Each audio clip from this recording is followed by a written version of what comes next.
Bonjour paysans et paysannes de Côte d'Ivoire, bonjour paysans et paysannes d'Afrique. Je suis Marcel Tia, président du Conseil national des syndicats agricoles de Côte d'Ivoire, le CONASASI, et membre du Conseil de gestion de Génération Brice Plus, chargé des coopératives agricoles en Afrique. Nous sommes aujourd'hui lundi 13 octobre 2025, fidèles à notre rendez-vous de toutes les semaines. Nous rendons gloire au Dieu de la prophétesse Yvette Logging Fac pour tout ce qu'il fait pour nous.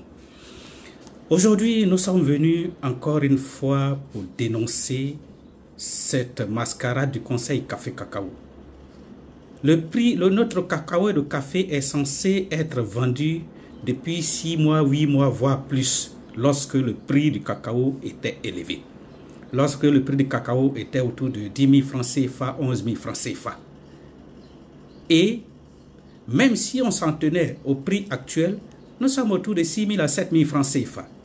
60% de 6 000 ou 7 000 francs, ce n'est pas 2 800 francs. C'est minimum 4 000 et 4 800.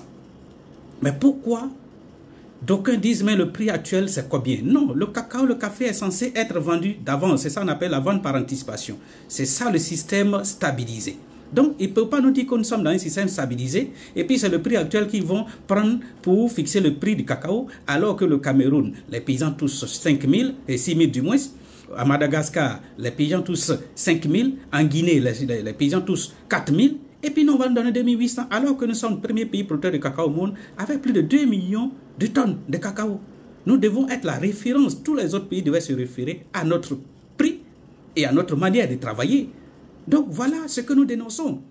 Et en plus de cela, aujourd'hui, le cacao que certaines coopératives ont pu prendre entre les mains des paysans pendant la rentrée, les périodes difficiles, ce cacao-là aujourd'hui, on les refoule au port pour prétexte que ce n'est pas de bonne qualité. Alors que ces cacao, avant même que ça ne quitte dans les zones, la qualité a été confirmée par les agents du Conseil Café Cacao.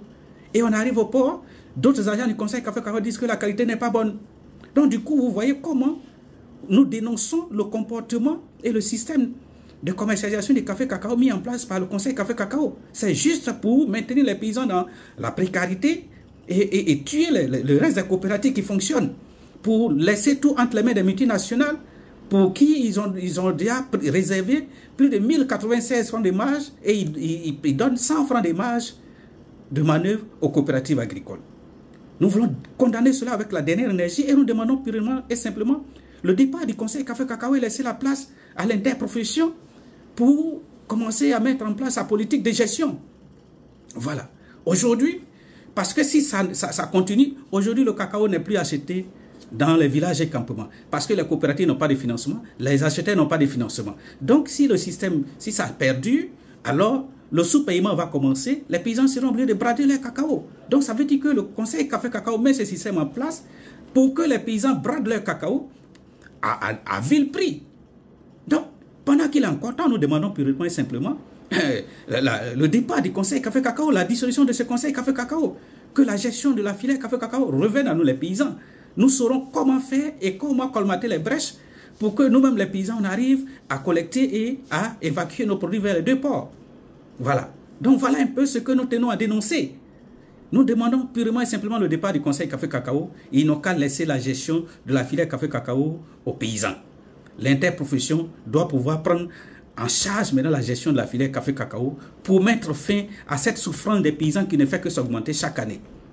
Nous voulons dire que si ce n'est pas le cas, alors là, nous allons nous faire entendre tout simplement.